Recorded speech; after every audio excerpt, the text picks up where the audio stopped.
Who is your mind talking to? Right now, as you listen, there's a voice inside commenting, judging, rehearsing what you'll do next. It sounds so real you assume it has a clear audience. But pause and ask, with total honesty, who is actually listening? Not the voice itself, but the awareness behind it. The part that notices the voice, notices the tension in your chest, notices the urge to agree or resist, yet stays quietly present still. If you watch closely, something odd appears. The me that feels solid, the center you think you live from, isn't as firm as it seems. Your day is a moving procession of sensations and mental noise that arrive and vanish. One moment joy, the next anxiety. Then you've already forgotten what you were thinking a few heartbeats ago. All of it rises and fades within something deeper. But what is that space? What is that witness that never quite disappears? Your mind is brilliant at storytelling. It stitches scraps of memory and emotion into a narrative and persuades you that the story is you. And you believe it, until you try to find the edges of that identity and meet nothing solid. Just one thought chasing the next in a loop that doesn't end. If the me is only a construction, the question stops being philosophical and becomes urgent. Who is your mind talking to? Forget the idea of a solid self you could hold in your hands.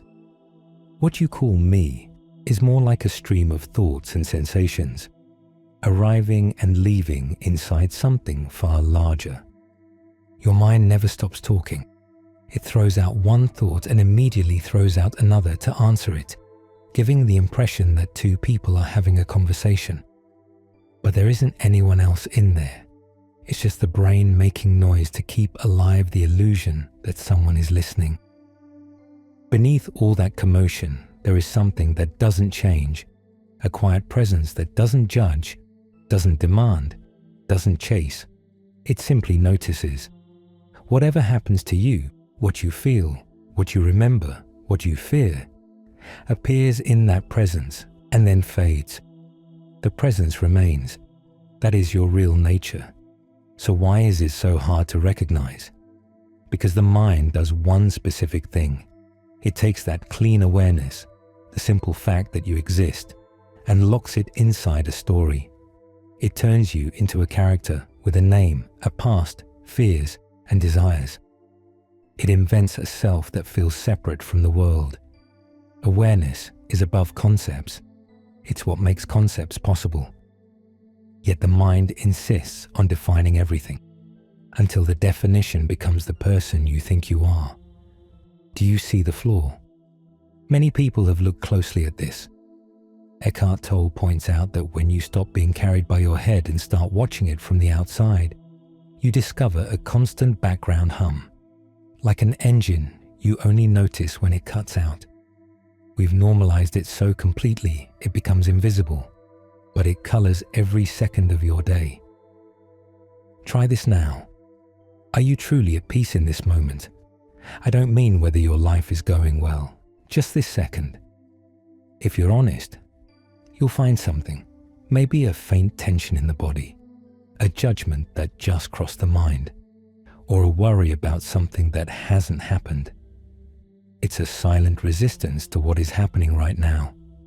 It's autopilot, a mind rejecting the present without realizing it. Mentally, it shows up as complaint, dissatisfaction, and the habit of living in what was or what might be. Emotionally, it feels like a vague unease, the sense that something is off even when you can't name it. And once you see it, you realize the noise was never you at all, just weather passing through the sky of awareness, asking for attention, then dissolving when you stop feeding it. How do you step out of the loop? The secret is to make it visible. Whatever you bring into awareness stops running you. Start by observing what you feel without judging it. Notice the restlessness. Don't analyze it, just look. That simple act already shifts something deep. Make it a daily practice. Several times a day, ask, what is happening in me right now? Is there tension? Am I fighting reality? Your inner world matters most, because what happens outside always mirrors what happens within. Your brain does something very particular with your sense of existing. It claims it. It takes that raw, open feeling of life, always there underneath everything, and squeezes it into a small mold, a separate self, with clear limits, a story, and a name. But that concept isn't you. What you are is beyond any label or character your head has built. You are consciousness itself, deep, steady, present, something that doesn't change, and was there long before you ever thought about it. Try an experiment right now. Tell yourself, I am not the one who manufactures my thoughts. I am the one who notices them happening. Watch them arrive and leave like white clouds. If an old memory from the past shows up, who notices it? If an emotion rises, who perceives it? The mind wants to say, this is mine. But the witness never claims anything. It simply sees what happens. It doesn't judge, and it doesn't stick to any one thing. It is the same in joy and in fear, in boredom and excitement. It doesn't need thoughts to be good. It doesn't fight them. It just holds them, like a sky that doesn't argue with the weather, and it remains when story about you comes apart. When you look with real honesty, the me that feels and acts starts to lose its grip. You see, it isn't solid. It's a mirage the mind keeps running so the story makes sense. The question that undoes it is simple. Who is your head talking to deep down? Look for it. Try right now to find the one who is listening. There is no concrete person there. There is only the witness, the quiet presence watching the drama without joining in. Your mind talks to itself. It produces a thought, then produces another to answer it. An exhausting, endless dialogue that spins with no clear direction. All that motion makes you feel something important must be happening, but it's just one thought replying to another. Even the me you feel so strongly is only another thought, a shadow that seems solid until you face it directly. Notice what happens when the mind says it wants freedom. It says, I'm sick of thinking, or I need peace. But that desire is also a thought. It's another part of the same noisy machine announcing it wants to stop. So ask, who is tired of thinking? Who is searching for peace? If you look for that character, you won't find anyone. It's just another idea floating in awareness. Real peace doesn't come from forcing the mind silent. It comes from seeing that you are not the mind. You are the witness, the presence that remained while the noise carried on. Your ideas are waves rising and falling in the ocean of consciousness. The witness stays. It doesn't criticize or react. It simply watches everything arise and pass away. And this begins to spill into daily life. While you drive, work, or speak to someone, that noticing becomes natural. It stops being a practice and becomes a way of being. Then one question remains. If there is something in you that sees everything without inventing anything, why don't you listen to that deep, clear, silent voice? There is a kind of knowing that doesn't need language. It doesn't compare options or weigh arguments. It's simply there. Most of us have felt it at least once. A quiet certainty that rises while your rational mind is still circling a problem. Yet something deeper has already chosen a direction. That is intuition. It feels like a direct line to your higher self, bypassing the noise of logic and delivering guidance that registers as real even when you can't justify it yet. You can probably recall a decision you made against what seemed sensible, and it turned out to be exactly right. Or the opposite. A moment when you felt something clearly, ignored it, and later regretted it. We've all been there. Intuition speaks a different code than the thinking mind. It doesn't arrive as a speech. It arrives as a pull, a certainty, a settled sense that comes before the commentary starts. Sometimes it shows up in dreams. Other times, it's a knot in your stomach when a plan looks perfect on paper. Learning to notice it means changing how you listen. The first step is to stop filling every second. In the constant bustle of your days, that voice isn't absent, it's just competing with too much. Think about the last time you were in real silence. No screen, no music, no conversation, no task to optimize. In that gap, the signal gets stronger. A few minutes of stillness, a walk without headphones, or simply sitting with no goal is often enough. You don't need a mountain. You need an honest space in your routine. It's vital to tell intuition apart from fear. Fear is heavy and loud. It feeds on what hurt you before, or on tragedies that probably won't happen. Intuition has a different texture. It comes quietly, centered. Even when it warns you of something hard, it doesn't panic you. It clarifies you. Baruch Spinoza spoke about this centuries ago. He believed that when we connect with our essence, we touch a kind of knowledge beyond ordinary reasoning. It's the recognition that everything is connected, something you don't learn from books so much as recognize inwardly. For him, the secret was to look at what you feel without getting hooked, as if you were glimpsing a larger map the mind can't draw. It helps to write these moments down. Note when you sensed it, whether you followed it, and what happened afterwards. Over time, the pattern becomes obvious. Intuition is the background music. Mental noise is the interference. The more you practice separating them, the cleaner the signal becomes. At first, you may catch it briefly, like a radio station fading in, then disappearing again and again. Don't chase it. Create the conditions and let it arrive. Give it room, and it shows itself in small signals. A calm yes, a clean no, a steady direction. But there's an obstacle.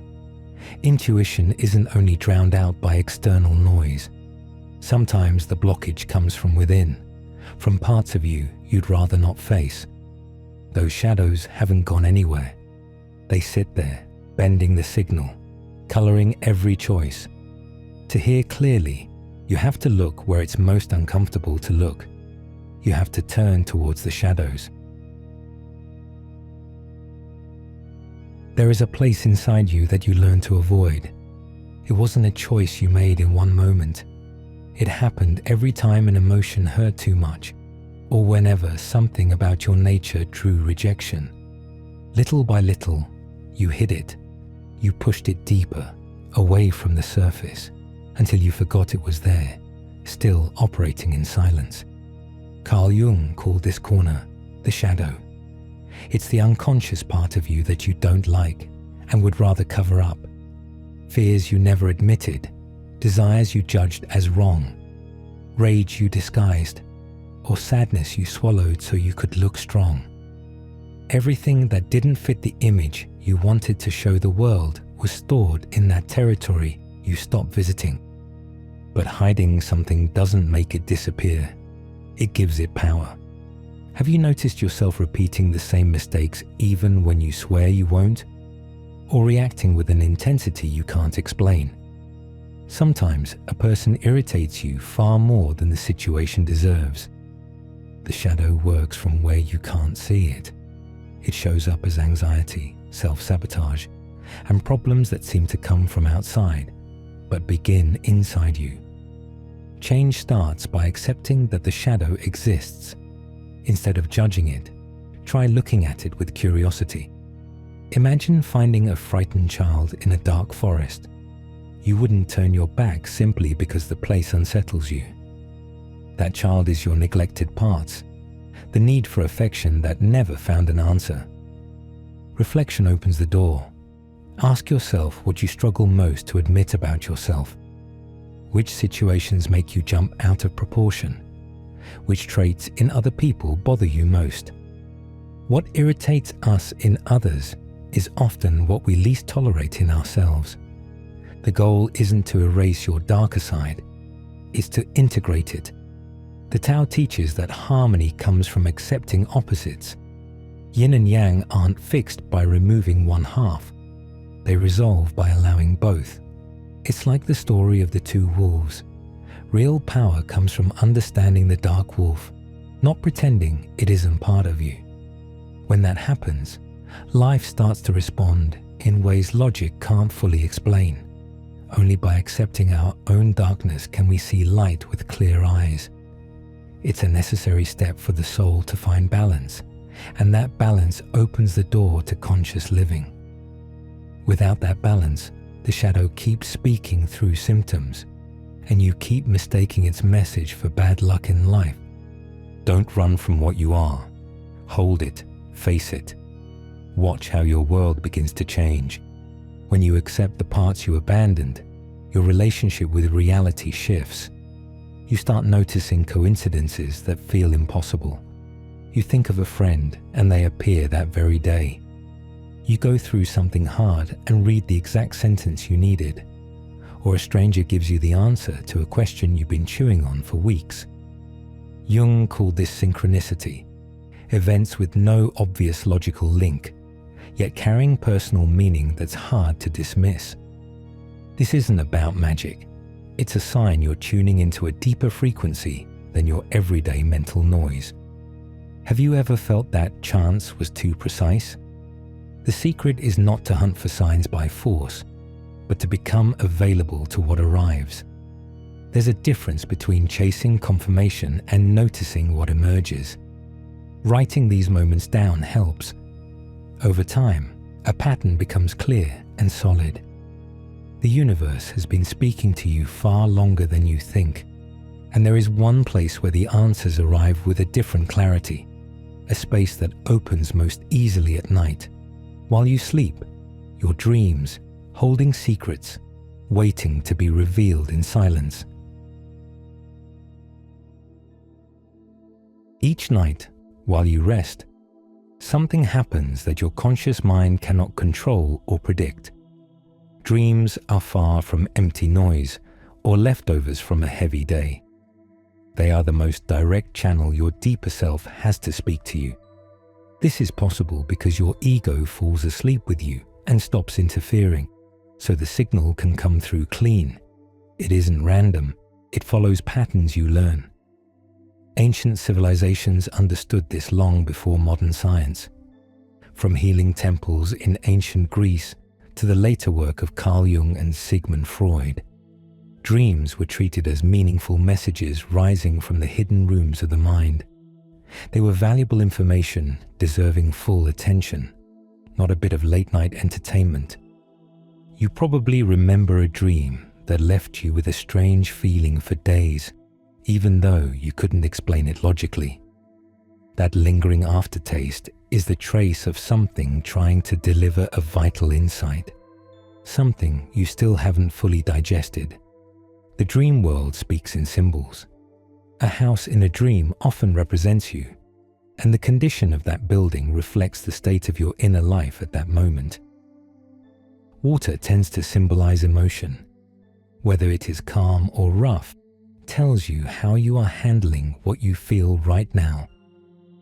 Even a person from your past returning in a dream is usually pointing to what that bond means inside you today, rather than to the person themselves. Working with dreams begins with the simple habit of remembering them. Keep a notebook by your bed and write as soon as you open your eyes, before the rush of the day wipes away what the night brought up.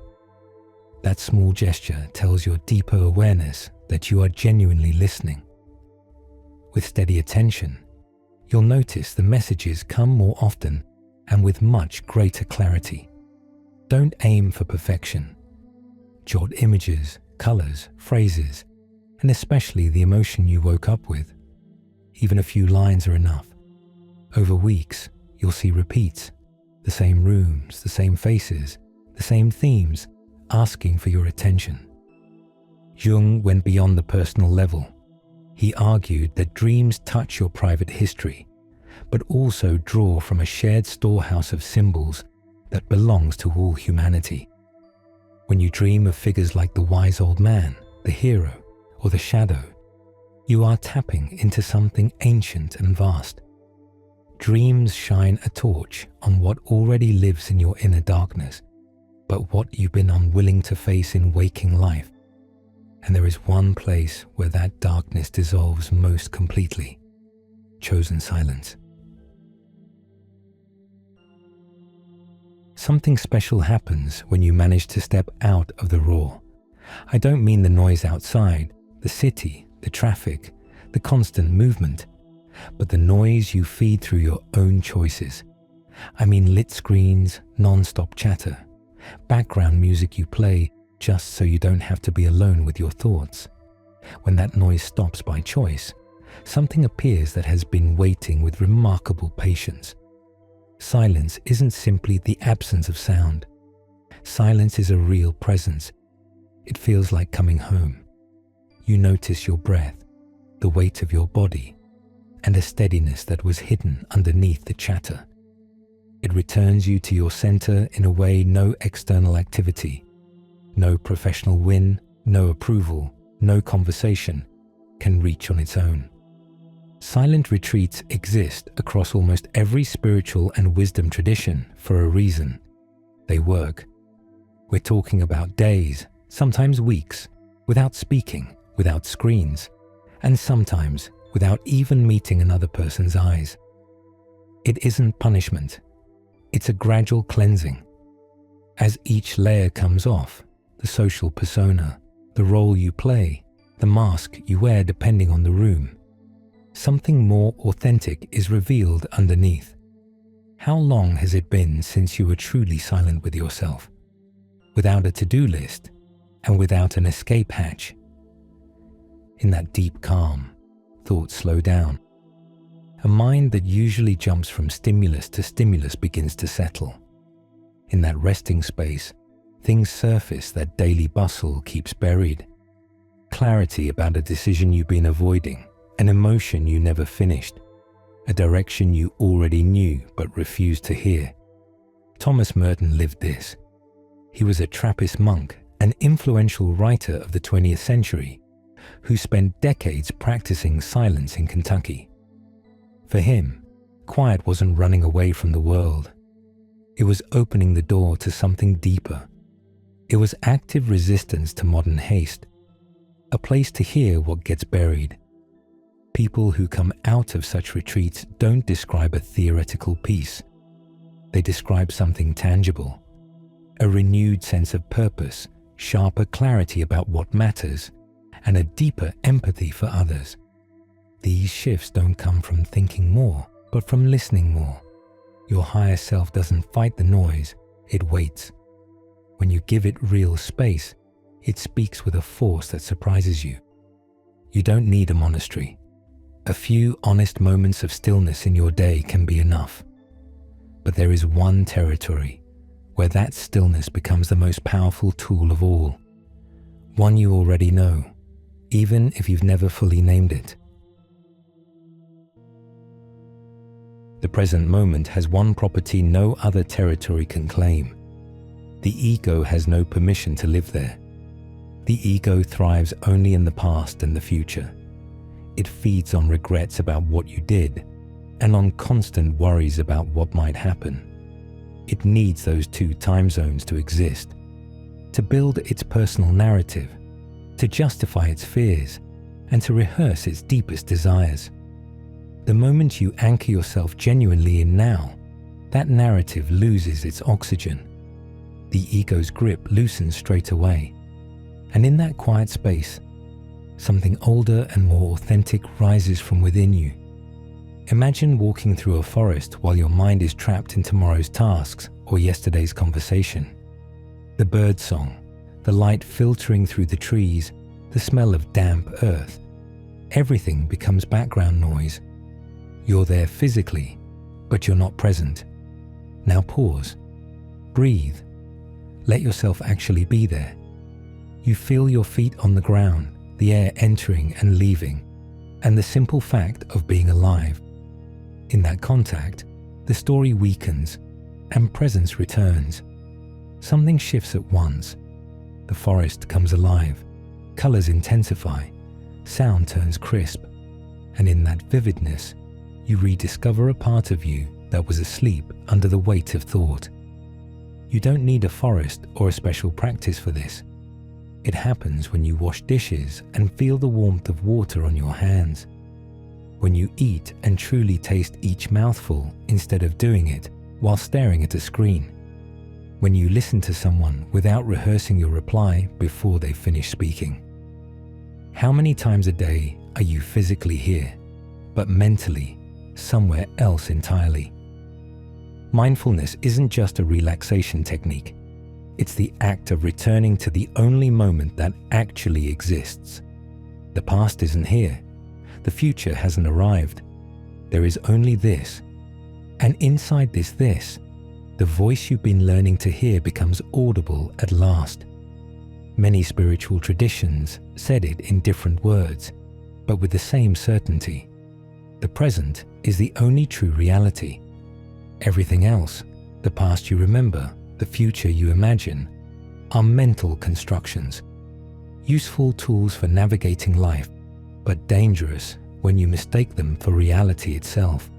And right here, in the present, the ego reveals what it usually hides with great skill. The ego is a master of disguise. It changes shape constantly to avoid being recognized. One moment, it appears as the perfectionist demanding more from you than any human could give. The next, it becomes the misunderstood victim the world treats unfairly. Then it turns into the one who knows more than everyone else, or the one who deserves none of the good that comes. Masks that adapt to the scene with such speed and precision that we rarely question them. Because we've worn them so long, we confuse them with our real face. Which of those masks do you recognize most in yourself? Which one shows up most often, without you inviting it? When you begin to watch these patterns from the witness, from that silent awareness that has been present all along without joining the drama, something fundamental changes. The masks lose their power. You don't need to fight them or force the mind into silence. The mind keeps moving. It keeps producing thoughts. It keeps telling stories, but it loses its authority over you. The chatter becomes background noise, present but no longer decisive, and a quieter peace starts to settle, not as a mood, but as a steady ground beneath everything. Living from the witness is living with a lightness you didn't know was possible. The illusion of a separate self begins to dissolve. The walls between you and others become less solid, less defensive. Life starts to look like one field of consciousness in which everything appears and disappears, including you. And then the opening question finds its real answer. Who is the mind talking to? No one. It talks to itself, generating thoughts to answer other thoughts, keeping alive the illusion that someone was listening. And you, the free witness, rest in a quiet that was always there. You don't have to manufacture it. You only have to stop feeding the noise long enough to remember it right now. And that concludes our video. If you enjoyed the content as much as we did, don't forget to subscribe so you don't miss a single episode. Leave a comment below. We'd love to hear your feedback and suggestions for future videos. And don't forget to turn on notifications to stay up to date with all our updates. Thanks for being part of our community. See you in the next video.